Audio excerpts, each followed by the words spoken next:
তো কালকি 2898 এডি কেমন লাগলো আমার ওই মুভিটা, তো সেটা নিয়েই কথা বলবো, রিভিউ দেবো। আর অবশ্যই রিভিউ দেওয়ার আগে আমি একটা কথা বলতে চাই যে সিনেমাটা অবশ্যই আপনারা কিন্তু হলে গিয়ে দেখবেন।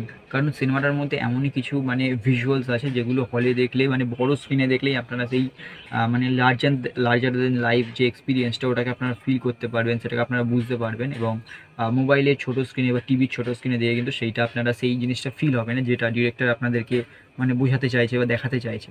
তো প্রথমেই আমি শুরু করবো সেটা দিয়ে প্রথমেই বলতে চাইবো যে সিনেমাটা অবশ্যই আপনারা দেখতে যান, বাট যেমন আমার হয়েছে ওভার এক্সপিরিয়েন্স খুব বেশি, মানে এক্সপিরিয়েন্স বলছি, খুব বেশি এক্সপেকটেশন নিয়ে সিনেমাটা দেখতে গেছিলাম। বাট আমি আপনাদেরকে অবশ্যই বলবো যে যদি আপনারা একটা মুভি লাভার হন অবশ্যই সিনেমাটা এক্সপেকটেশন নিয়ে দেখতে যান। বাট আপনারা যদি খুব বেশি এক্সপেকটেশন নিয়ে যান তাহলে কিন্তু আপনারা নিরাশ হবেন।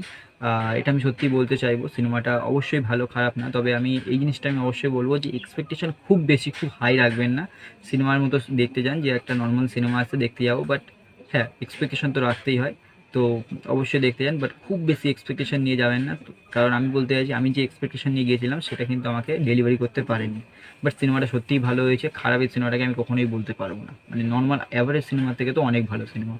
তো দ্বিতীয় যে জিনিসটা নিয়ে কথা বলবো, এই সিনেমায় কিন্তু প্রভাসকে অ্যাজ এ হিরো আমরা বারবার ভাবছিলাম, অ্যাজ এ হিরো হিসেবে তাকে দেখানো হবে। প্রভাসের কিন্তু ক্যারেক্টারটা খুব বেশি ইম্পর্টেন্ট এই মুভিতে, এমন নয়। তাকে না রাখলে হতো এটা আমি বলছি না, তাকে রাখাটা অবশ্যই জরুরি ছিল। তো প্রভাসকে নিয়ে একটা টুইস্ট আছে শেষের দিকে, যেটা আপনারা পরে দেখতে পারবেন, আমি এখানে বলবো না এখন। তো প্রভাসকে যদি আপনারা হিরো ভাবেন তাহলে আপনারা ভুল করছেন। যদি আপনারা স্টোরি ওয়াইজ দেখেন তো প্রভাস কিন্তু একজন ড্যাম ভিলেন, সিনেমার মধ্যে একজন ভিলেন। প্রভাস কিরম হিসেবে আপনারা দেখবেন যে প্রভাস কিন্তু হিরো না কোনো, প্রভাস একজন ভিলেন সিনেমাটার মধ্যে। মানে এরমভাবে তো দেখানো হলো ফার্স্ট পার্টটা, তো সেকেন্ড পার্ট এবার মানে অবশ্যই এটা পরের পার্ট আসবে, সিনেমাটা পুরোপুরি শেষ করে দেওয়া হয়নি। তো এটা একটা সিনেমেটিক ইউনিভার্স, কালকি সিনেমেটিক ইউনিভার্স, তো এরপরেও সিনেমাও আসবে। তো প্রভাসে কিন্তু এই ফার্স্ট পার্টে অ্যাজ আ ভিলেনই দেখানো হয়েছে।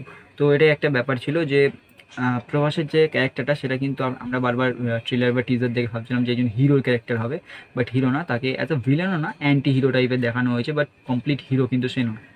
দ্বিতীয় যার কথা বললো সেটা হচ্ছে অশ্বত্থামা। ওয়াও, মানে অশ্বত্থামা স্ক্রিনে যেখানে যেখানে আছে মানে তাকে না কী বলবো, অশ্বত্থামাকে একজন বিস্ট লাগছে। মানে মানে সে ফিল করাচ্ছে যে সে দাপর যুগ, মানে সেই কবে থেকে মহাভারতের টাইম থেকে সে বেঁচে আছে সেই জিনিসটা কিন্তু ফিল করাচ্ছে। মানে তার যে বিস্ট অ্যাপিয়ারেন্স, মানে তাকে সে যখন যখন স্ক্রিনে আসছে স্ক্রিনে আর শেক করছে, মানে তার যে শক্তি ক্ষমতা সেটা দেখানো হচ্ছে। তো স্ক্রিনে যেখানে যেখানে অশ্বত্থামা এসছে তাই কিন্তু মানে দারুণ লেগেছে। কারণ অমিতাভ বচ্চনের অ্যাক্টিং খুব খুব সুন্দর হয়েছে, তাকে মানে দেখে সিরিয়াসলি মনে হচ্ছে সে একজন বিস্ট বা এরম কিছু। অশ্বত্থামার খুব পাওয়ার দেখিয়ে নেওয়া হয়েছে। তবে আমি এটাও বলতে চাইবো যে এই সিনেমায় কিন্তু একজনই চিরঞ্জীবীকে দেখানো হয়েছে আমাদের 7জন চিরঞ্জীবীর মধ্যে। তো এটা একটা আমার নেগেটিভ বা এরকম কিছু লেগেছে যে আর একজনকে অন্তত দেখানো যেতেই পারতো, শুধু একজন চিরঞ্জীবীকে দেখিয়েছে অশ্বত্থামাকে। বাট এই অশ্বত্থামা কিন্তু দুর্দান্ত, মানে অমিতাভ বচ্চন দারুণ অ্যাক্টিং করে, মানে অসম একটা, মানে অশ্বত্থামার যে ক্যারেক্টারটা ওর মধ্যে মানে জান ফুঁকে দেওয়া বলেন ওই রকম একটা কাজ করেছে অশ্বত্থামা। তো এইগুলো কিন্তু খুব ভালো ভালো জিনিস যেগুলো আমি বললাম। তবে আরেকটা নেগেটিভ জিনিসের যেটা নিয়ে কথা বলবো সেটা হচ্ছে গিয়ে কমেডিটা, সিনেমার কমেডিটা কিন্তু অতিরিক্ত আছে। মানে আমার কিন্তু কমেডিটা খুব যে মানে ভালো লেগেছে এমন না, বা খুব যে খারাপ লেগেছে এমন না। তবে বেশি বেশি জিনিসটা আমার খারাপই লেগেছে, কারণ মানে ওভার কমেডি আছে, এতটা কমেডি ভালো লাগছে না। প্রবাসীর যে ক্যারেক্টারটা অতিরিক্ত কমেডি করছে, মানে সে ওর কমেডি করেই যাচ্ছে, মানে বিভিন্ন সিনে সে কমেডি করে যেখানে মানাচ্ছে না। কিছু কিছু সিনে ভালো লাগছে, বাট প্রবাসের মানে যে এন্ট্রিটা, প্রথমে আমি এন্ট্রিটার কথা বলি। প্রবাসের এন্ট্রিটা যেখানে হয়েছে আপনারা যদি দেখেন সিনেমাটা দেখবেন এন্ট্রিটা মানে হঠাৎ করে সামনে চলে আসে আর হিরোইক মিউজিক বাজছে পর্যন্ত খুব ভালো লাগছে। বাট তারপরে আসার পরে যেসব কমেডিগুলো হচ্ছে ওগুলো মানে নেওয়া যাচ্ছে না। মানে সিনেমাটাই খুব ভালো ভালো চলছে যখন অশ্বত্থামা স্ক্রিনে আসছে বা কোনো একটা ইন্টারেস্টিং সিন হচ্ছে, বাট কিছু কিছু সিন কিরম হচ্ছে মানে খুব বেশি কমেডি ঢুকিয়ে দিচ্ছে মানে মাঝে মাঝে। যেমন ব্রহ্মানন্দের যে ক্যারেক্টারটা, যে মানে ক্যারেক্টারটা যেরকম আছে, তো ওনারও যেসব কমেডিগুলো আছে ওগুলো মানে উনি ভালো একজন অ্যাক্টার, ব্রহ্মানন্দন যে ভালো অ্যাক্টার। বাট তার মানে তার যে কমেডিগুলো সেগুলো না ঠিক করে মানে ডেলিভারি হচ্ছে না, এমন একটা ফিল আসছে, মানে এরকম কিছু ফিল আসছে। মানে কমেডিগুলো এক কথায় বলতে চাই অতিরিক্ত রেখেছে, অতটা কমেডি না রাখলেও হতো, কমেডিটা একটা বেসিক জায়গা থেকে রাখলেও হতো, কারণ এটা একটা সিরিয়াস মুভি, আমরা সিরিয়াস হিসেবেই দেখতে গেছিলাম। তো এইগুলোই ব্যাপার। আর যদি বলি মহাভারতের কথাটা, মানে মহাভারতের বলছি, মহাভারতের যে সিনটা ওখানকার যে ভিএফএক্সের কথা যদি বলি, দুর্ধর্ষ। মানে শুধু মহাভারত না পুরো ফিল্মের ভিএফএক্স আপনি যদি দেখেন ওয়ার্ল্ড বিল্ডিং যেরকমভাবে করা হয়েছে, ভিএফএক্স খুব ভালো লাগছে, মানে যেখানে আলো যেখানে যেখানে আসছে, যেখানে আগুন জ্বলছে, যেখানে অস্ত্রগুলো চলছে, তার যে লাইটিং বা বিভিন্ন ক্যারেক্টার, ভিএফএক্স দিক থেকে সিনেমাটা দুর্দান্ত, মানে মনেই হচ্ছে একজন একটা ইন্ডিয়ান ফিল্ম আমি দেখছি।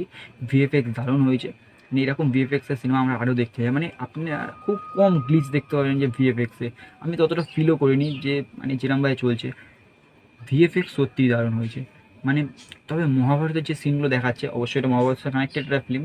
তো মহাভারতের যে সিনগুলো আছে, ওই সিনগুলোতে যে মানে ভিএফএক্স দেখাচ্ছে, রণক্ষেত্র, যুদ্ধ হয়েছে, সব হয়েছে, ঘোড়াগুলো যে নাম্বারে আসছে, পিছনে সূর্যটা উঠছে, ভিএফএক্স দুর্দান্ত কাজ হয়েছে। মানে প্রত্যেকটা জায়গায় ভিএফএক্সের কাজ সত্যি দুর্দান্ত। আমি আর এক্সট্রা কিছু বলতে চাচ্ছি না, মানে বলে বোঝাতে পারবো না। আপনাকে অবশ্যই সিনেমাটা হলে গিয়ে দেখতে হবে, তাহলে আপনারা বুঝতে পারবেন। ভিএফএক্স অবশ্যই ফোনে বা টিভিতেও বুঝতে পারেন, বাট হলে গিয়ে অবশ্যই দেখুন। আমি বারবার রেকমেন্ড করবো যে হলে গিয়ে দেখুন সিনেমাটা, কারণ সিনেমাটার মধ্যে একটা একটা ব্যাপার আছে যেটা আপনার হলে গিয়ে বুঝতে পারবেন। তো পরের জিনিসটা নিয়ে কথা বলো, সেটা হচ্ছে গিয়ে মাইথোলজিক্যাল। মানে আমি একটা জিনিসটা দেখলাম যে সিনেমাটা আমি দেখতে যাওয়ার আগেও বা দেখে আসার পর আমি জিনিস দেখছি যে ইউটিউবার যারা আছে তারা কিন্তু এই মাইথোলজি নিয়ে খুব বেশি এক্সট্রা এই সিনেমাটার মধ্যে পুট করছে। মানে আপনাকে মানে কিরম বলবো, মাইথোলজি নিয়ে খুব বেশি ডিটেলে এই সিনেমাটার মধ্যে মানে আপনাদেরকে ঢোকাচ্ছে। ঠিক আছে, বিভিন্ন লোক মাইথোলজি নিয়ে খুব কথা বলছে, বাট আমি একটা কথা বলতে চাই, যদি আপনারা এই সিনেমাটা দেখতে যান, খুব বেশি মাইথোলজির গুরু হয়ে আপনাদেরকে দেখতে যেতে হবে এমন কোনো কথা নেই। সিনেমাটার মেকার্সরা যারা আছে, তারা যেরকমভাবে সিনেমাটাকে বানিয়েছে, আপনারা এক একটা জিনিস বুঝতে পারবেন। সিনেমাটার মধ্যে অশ্বত্থামা কে এবং কী কী করে তার এই অবস্থা হয়েছে, সব কিন্তু দেখাচ্ছে। ঠিক আছে, মানে খুব ছোটো ছোটো জিনিসগুলো খুব ভালোভাবে বোঝা যাচ্ছে। আপনাকে যে মাইথোলজির খুব বড় এক্সপার্ট হয়ে আপনাকে যেতে হবে সিনেমা দেখতে, এমন কোনো ব্যাপার নেই।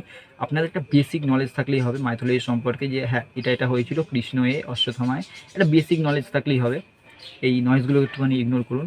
তো এরকম একটা বেসিক নলেজ থাকলেই হবে। আপনাকে যে খুব মানে এক্সপার্ট হয়ে যেতে হবে, বা ইউটিউবাররা বা যাদেরকে আমি দেখছি মাইথোলজি নিয়ে খুব বেশি এক্সপ্লেনেশন দিয়ে ভিডিও বানাচ্ছে, আপনাদেরকে বোঝাচ্ছে মাইথোলজি, হ্যাঁ এগুলো আপনারা দেখতে পারেন অবসর টাইমে। বাট সিনেমাটা দেখতে যাওয়ার আগেই যে এইসব দেখে একেবারে গুরু হয়ে যেতে হবে, মানে নইলে আপনারা বুঝতে পারবেন না। সিনেমাটা দেখে খুব বেশি ভাবনা চিন্তা করতে হবে, অনেক দেখি ইউটিউবার বলছে এবং ভাবনা চিন্তা করতে, এমন কিছু নয়।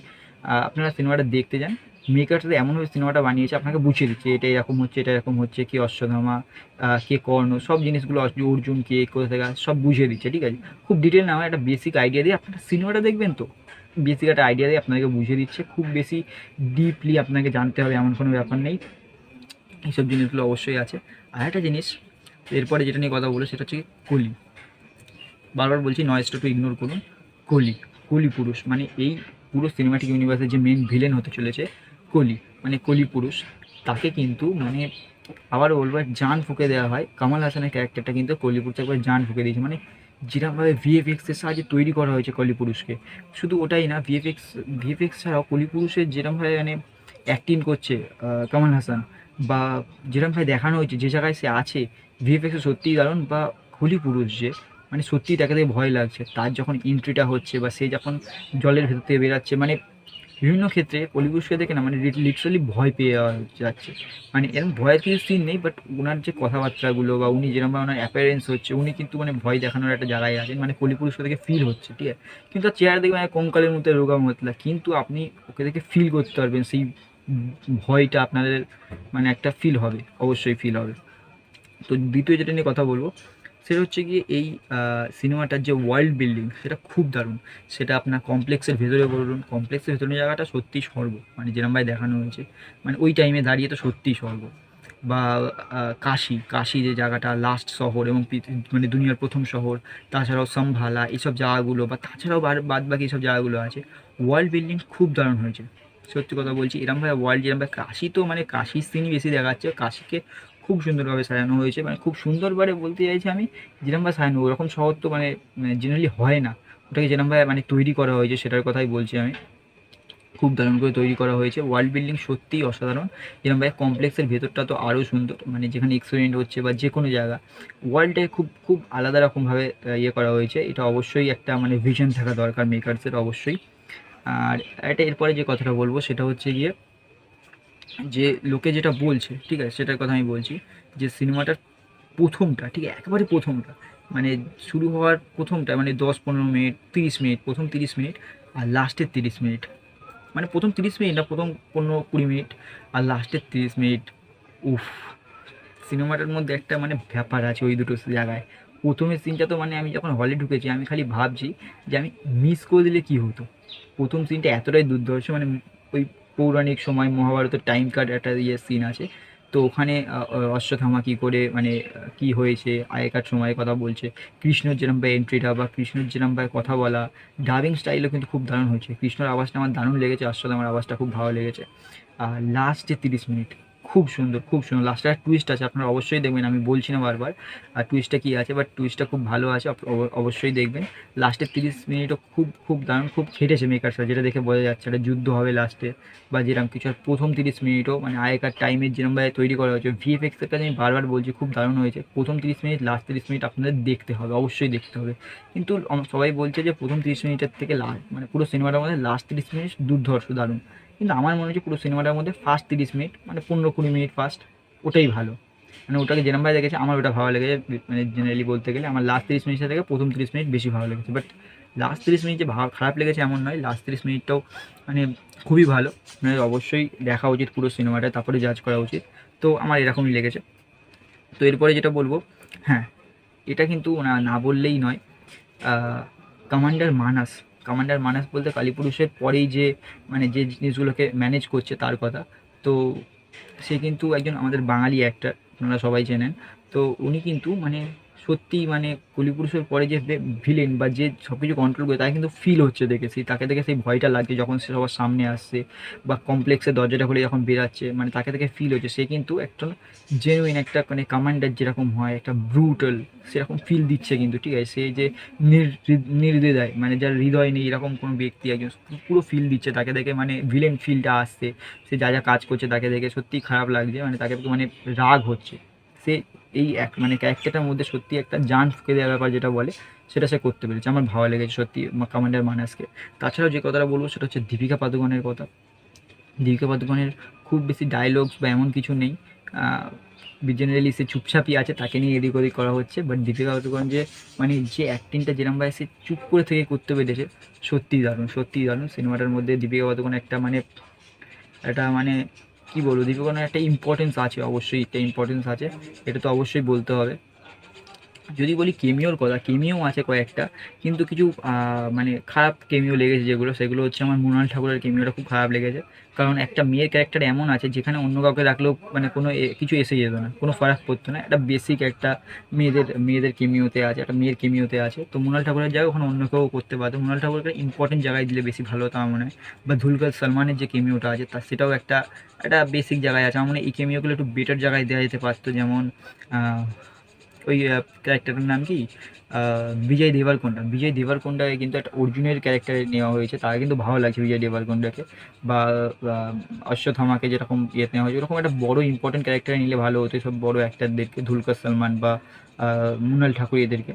তো এগুলো হচ্ছে গিয়ে কিছু কেমিওর কথা। আর হ্যাঁ, কেমিও বলতে একটা রাজামৌলিরও কেমিও আছে, অবশ্যই আপনারা ওটা ওটা অবশ্যই নোটিস করবেন। আর ওখানে একটুখানি মানে আমাদের জেনারেল লাইফের ওপরে, মানে জেনারেল লাইফের মতো মানে রিয়েলিটি, যে মানে প্রবাসের সঙ্গে রাজামৌলির যে বন্ডিংটা ওটা নিয়ে কিছুটা কথা হয়েছে, মানে একটা কমেডি সিন বলতে পারেন। তো ওটাও ভালো, ওটাও দেখতে পারেন। আর এখন ভিডিওটা আমি শেষ করবো, অনেক লম্বা ভিডিও হয়ে গেল, বাট তার আগে আমি যেটা বলতে চাই সেটা হচ্ছে গিয়ে ডিরেক্টরের কথা। অবশ্যই ডিরেক্টরের ভিশন অনেক বেশি হায়ার লেভেলের। তার কিন্তু ভিশন, আমি একটা ইউটিউবারের কথা শুনলাম, সে বলছে যে নাগা অশ্বিনের ভিশন রাজামৌলি লেভেলের।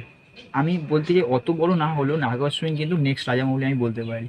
কারণ মানে নাগা অশ্বিন সত্যিই মানে আপনারা দেখবেন যে ওয়ার্ল্ড বিল্ডিংটা করেছে, যে ভিশন দিয়ে করেছে, যে রিসার্চ করে করেছে, সিনেমাটা বানিয়েছে, সত্যিই দারুণ। ওইরকম সিনেমা আপনারা দেখবেন, আপনারা মনে হয় কখনো দেখেননি। আর এত দুর্ধর্ষ সিনেমা, নাগা অশ্বিনকে আমি স্পেশাল থ্যাংক ইউ জানাতে চাই সিনেমাটার জন্য। সত্যি সিনেমাটা মানে দারুণভাবে বানিয়েছে, এত একটা দুর্ধর্ষ সিনেমা আমাদেরকে মানে প্রেজেন্ট করার জন্য আমাদের সামনে। মানে thank you so much Naga Ashwin. সে হয়তো ভিডিও দেখছে কিনা আমি জানি না, বাট রিয়েলি সিনেমাটা খুবই দারুণভাবে বানানো হয়েছে এবং সিনেমাটা অবশ্যই আপনারা গিয়ে দেখুন। সিনেমাটা যদি একটা মানে বড় ইনকাম যদি করতে পারে, অবশ্যই সিনেমাটার পরে পার্ট আসবে এবং একটা সিনেম্যাটিক ইউনিভার্স হবে। তো অবশ্যই সিনেমাটাকে সাপোর্ট করুন এবং সিনেমাটা অবশ্যই হলে গিয়ে দেখুন। এটা আমার একটা আশা বলতে পারেন আপনাদের কাছে, একটা চাওয়া বলতে পারেন। আর সবশেষে আমি যদি বলি সিনেমাটা আমি কত রেটিং দেবো, তো 5-এর মধ্যে আমি 3টে স্টার দেবো। আমার ভালো লেগেছে, তো 3টে স্টার অবশ্যই দেবো। সিনেমাটা সত্যিই ভালো, হলে দেখার মতো।